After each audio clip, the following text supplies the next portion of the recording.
Bear down. Poles just flipped the board, and the first move you need to understand today is this. Alex Highsmith, Pittsburgh's edge rusher, is sitting on the negotiating table at Hollis Hall right now, and there is a concrete proposal on the floor that could fix the worst problem this defense had in 2025. But in a minute, I'm going to break down exactly why that deal has a trap in it that could blow right back up in Ryan Poles' face if he does not close it right. And while that is happening, Darnell Wright, second-team All-Pro, the guy who played half a season on a torn UCL and was still the best tackle in the conference, is days away from signing an extension that ESPN's Courtney Cronin already confirmed. Follows the exact same pattern Poles used with Cole Kmet and DJ Moore, but there is a number in that contract that is about to split the entire Windy City right down the middle. And to close it out, Max Crosby is back on the Monsters of the Midway radar according to Bleacher Report and Dan Graziano of ESPN, and there is one very specific reason why that name is not going away, no matter how many people in Chicago think it is dead, and that reason has everything to do with what's going to happen in August out in Las Vegas. Navy and orange. Let's get into it. I'm going to be direct from the jump because this topic demands it. The Chicago Bears finished the 2025 season as the 2 seed in the NFC. They won the NFC North. They have Caleb Williams entering what should be the best offensive era this franchise has seen in decades. And yet, if you ask me what the single biggest vulnerability in this roster is right now, I don't need to think twice. This defense cannot generate consistent quarterback pressure. 35 sacks across the entire regular season. 7th worst in the league. And the pass rush win rate, the metric that measures how often rushers win their individual block before the quarterback releases the ball, was the lowest percentage of any team in the NFL, according to ESPN. Not second lowest, the lowest. That's a problem that goes way beyond raw stats. Because in modern football, a quarterback with clean time in the pocket will find open receivers. Always. It doesn't matter how talented your secondary is. It doesn't matter how much you invest in defensive back resources. If the rush doesn't get there, the opposing offense functions. And in the NFC, where the Bears have to go through Detroit, Los Angeles, and San Francisco to reach the Super Bowl, that's a problem that eliminates you in January, not November. So when a proposal surfaces suggesting Alex Highsmith could be available from Pittsburgh, and that the Bears could get him for Tyreek Stevenson and a 3rd-round pick, the first thing I need to evaluate is whether that actually solves the real problem. Short answer, yes. But there are layers here worth digging into. First, who is Highsmith at this point in his career? 9.5 sacks in 13 games last season. That's not a system player. That's not someone producing because of the scheme around him and not his own individual ability. Highsmith is a technical pass rusher. His leverage at the point of attack is elite level. What separates him from a lot of edge rushers in this league is that he doesn't rely on a single move to win. He has a bull rush.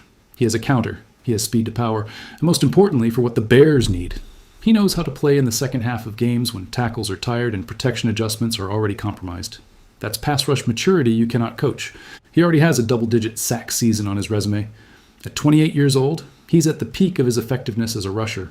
Now, why would Pittsburgh move him? Because the Steelers just extended Nick Herbig. And when you put that in the context of Pittsburgh's cap situation and the direction Mike Tomlin wants to take this roster, it sends a very specific message about the hierarchy in that edge room. Herbig is younger, cheaper, and now has a contract that anchors him to the Steelers. Highsmith has 2 years remaining on his deal with cap hits of $20 million and $21 million respectively. For a team that's beginning to reconfigure its roster identity and needs cap flexibility for other positions, Highsmith at that price point is an asset that has more value in a trade than it does staying on the depth chart. That's the reality that makes this proposal plausible and not just a fan fiction exercise. Pittsburgh has concrete reasons to move Highsmith. It's not a case of them giving up on a player who doesn't fit. It's a case of a contract that no longer makes financial sense in that specific roster construction. Now the proposal itself. The Bears send Tyreek Stevenson plus a 3rd-round pick. The Steelers send back Highsmith plus a 7th-rounder. The first thing I always ask about any proposed trade is, what problem does each side solve? Pittsburgh gets a young corner with upside and a pick that gives them draft flexibility next year. They can use it to address depth in the edge room or another position of need. Chicago gets a proven pass rusher who can immediately transform their defensive pass rush. What I like from the Bears' side, the price is manageable. A 3rd-round pick plus Stevenson is drastically different from the 2 first-round picks the Raiders were asking for Max Crosby. If Poles' goal is to add quarterback pressure without gutting the pick capital he's going to need to extend players over the next 2 years, this deal is the smart version of that idea. And what I like, tactically, a Highsmith next to Montez Sweat is an edge duo that Dennis Allen can deploy in a completely different way than what he's working with right now. With Sweat and Highsmith as the 2 starting edges, Allen can run more aggressive stunts and twists, can use Austin Booker as a 3rd rusher in rotation without putting the entire pressure generation burden on Booker's shoulders. That changes the complete philosophy of the defensive front. When you have two genuine threats on the edges, opposing offensive coordinators can't double either one consistently. And when they can't double, the one-on-one becomes a problem for every offensive line in the NFC. Now here's the friction point, and I'm going to be completely straight about this. Tyreek Stevenson. The Bears are already in a questionable depth situation at cornerback after this offseason. Stevenson has been inconsistent. That's fair, and I'm not going to defend him blindly. But he has specific traits that you can't just replace on the open market right now. He's a physical corner. He can play outside. He has real experience in Allen's defensive system. Removing him without addressing that position creates a vulnerability that Allen can't simply scheme around. And if Stevenson lands in Pittsburgh and has a solid season while the Bears are struggling with corner depth, that conversation comes back to this channel hard, and not in Poles' favor. So here's my actual position on this. If the deal includes something additional from Pittsburgh's side, even corner depth, or one more mid-round pick that the Bears can use to navigate the free agent corner market, I close it immediately. If the Bears already have a separate plan to address corner depth before making this trade, I also close it. But if the structure is literally just Stevenson plus a third for Highsmith plus a seventh, with no contingency plan at corner, that's a risk I'm not taking in a Super Bowl window without at least flagging it loudly. With all of that said, the core argument holds. 35 sacks doesn't win in January. 45 sacks with Sweat and Highsmith both healthy for a full season, that number frightens quarterbacks across the NFC. And that's what the Bears need to build right now. Now let's talk about the other decision that defines this roster, the one that's less loud in the media right now, but that I think is just as important. Darnell Wright is getting his extension before training camp. That's not speculation. ESPN's Courtney Cronin reported it directly and pointed to a consistent pattern under Poles at Halas Hall. Cole Kmet signed his extension before training camp in 2023. DJ Moore signed his before camp in 2024. Wright is next in that line, and the timeline lines up perfectly. Now, I know some fans are going to see that number when it drops and say it's too much money. It's probably going to land around 21 or 22 million a year based on current tackle market comps. And I want us to actually think about that together for a second, because I think people are seriously undervaluing what Wright did last season. The man played with a torn UCL, the ulnar collateral ligament, which stabilizes the elbow in the extension movement. For a tackle absorbing bull rushes, resisting the best edge rushers in the league on every single snap, that injury is not trivial. And he didn't just play through it, he produced through it. Pro Football Focus had him 14th among 89 tackles in the league, graded at 81.4. He allowed 19 pressures and 3 sacks and 638 pass blocking snaps. Those are solid numbers for a fully healthy starting tackle. For one playing with a compromised elbow, those numbers are exceptional. And there's additional context that I want to put on the table. Without Drew Dalman at center, with Dalman now retired, and with Ozzie Trapilo hurt at left tackle, Wright has to be the absolute anchor of this offensive line in 2026.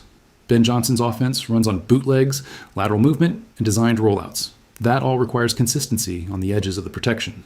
You cannot effectively run that system without a right tackle you completely trust on the timing throws, on the quick game, on the backside of the play action. Right now, that person is Darnell Wright. Poles is going to make this deal. July, before training camp opens. And when that extension gets announced, the right frame for it is not the Bears spent too much on a tackle. The right frame is this franchise protected its most important defensive line asset before the clearest Super Bowl window it has had in a generation. Now let's talk about Max Crosby, because this story refuses to go away and there are real reasons why. Bleacher Report posted their post-mandatory minicamp trade block big board, and Christopher Knox put Crosby on it with the Bears named explicitly as a potential trade suitor. Knox backed that up by citing ESPN's Dan Graziano, who said the Crosby trade talk won't heat up again until he's on a field, showing the knee is healthy, which from everything he's been told could be in August or later. Let me give you the full backstory fast. Ryan Poles publicly admitted the Bears checked in on Crosby when he was available. Baltimore offered 2 first-round picks. The trade was agreed. Then the Ravens pulled out, citing medical concerns over knee surgery that, according to every beat reporter covering this story, was already known before the deal closed. I still don't fully buy that explanation, but that's where things stand. Now Crosby is in Las Vegas. He's publicly recommitted to the Raiders. The official position is he's not going anywhere, but Knox isn't making this up. He's reading what a lot of analysts are reading. If the Raiders continue being bad, if Crosby gets frustrated, if the trade deadline arrives in November and Las Vegas has the record it's probably going to have, that trade can reopen. And that's where the timing for the Bears gets interesting. If Chicago reaches November in genuine contention, and the defense still needs another elite-level pass rusher, and Crosby has been showing up healthy in Las Vegas practices since August, Poles has to have that conversation. He can't not have it. But I want to be very direct about the price. 2 first-round picks is still the reference number. And I have real doubts about whether that makes sense for the Bears before we see how the Sweat and Highsmith pairing functions, if that trade closes, or how Booker and Odiingbo respond in training camp. Because if Highsmith arrives in Chicago and produces at the level of his 9.5 sacks from last season, the Crosby urgency drops naturally. You don't pay 2 firsts for a problem you've already addressed. What I will say, if Crosby shows in August that the knee is genuinely 100% and the Raiders take a call with the right offer, that situation can move fast. The Bears need to be on the list of teams ready to respond. According to Bleacher Report, they are. To close today, let's talk about something that has 2 completely different faces depending on the angle you look at it from. Lamar Jackson spoke about Declan Doyle at Ravens minicamp and essentially said everything Bears fans spent all of last season trying to explain to the rest of the NFL. That the system has a creativity that blows his mind, that the detail in the game planning is on another level, that he's genuinely excited about the explosiveness it's going to bring to Baltimore's offense. And look, I'm genuinely happy for Doyle. He worked for this, he earned a chance to have the play-calling responsibility, and the Baltimore opportunity is exactly the kind of step-up in coaching career that he deserved. But I also have to say what I actually think about what it means for Da Bears. Losing Doyle was more costly than the Chicago market is giving credit for. Not because Johnson needed him to call the plays, that was always Johnson's responsibility, but because Doyle was a critical architect in the game planning process and, more specifically, in the day-to-day development of Caleb Williams during that first genuine integration year in the system. The relationship between a coordinator and a quarterback in the installation meetings, in the film room, in the week's specific adjustments, builds a processing speed in the quarterback that doesn't transfer automatically when a new coach walks in the door. That intellectual infrastructure is now sitting in Baltimore working with Lamar Jackson, and that combination is honestly a problem for everybody in the AFC. Lamar's unique skill set, paired with a coordinator who understands how to use motion, pre-snap manipulation, and schematic spacing to create advantages before the snap, that's going to be uncomfortable to watch for opposing defensive coordinators all season. What this means for Chicago: Press Taylor, promoted from pass game coordinator, now has to show he absorbed enough of Johnson's offensive DNA to run the system at a high level. He has 3 years of coordinator experience in Jacksonville, but the Jaguars' offense was not built on the same conceptual innovation that defines what Johnson operates here at Halas Hall. The proof has to come in training camp and then in week 1 against Carolina. I could be wrong about Taylor. I genuinely hope I am. But the honest evaluation is that this transition carries real friction. And in a Super Bowl window, those details matter. That's everything for today. And listen, if Poles closes the Wright extension in July and then closes the Highsmith trade before camp, this roster enters 2026 with real answers to the 2 biggest questions it has. The offensive line has its anchor locked in. The pass rush has a name with 9.5 sacks and proven production at the highest level. Is that enough to get to the Super Bowl? I don't know yet. But it would be the most complete and most intelligent offseason this franchise has had in a long time. Bear down. Always. If this video gave you something, hit that like before you leave. Subscribe if you're not on board yet. And tell me in the comments right now, do you close the Highsmith deal with Stevenson and a 3rd-round pick, or do you hold out for Max Crosby at the trade deadline? I want to read every single response. Da Bears.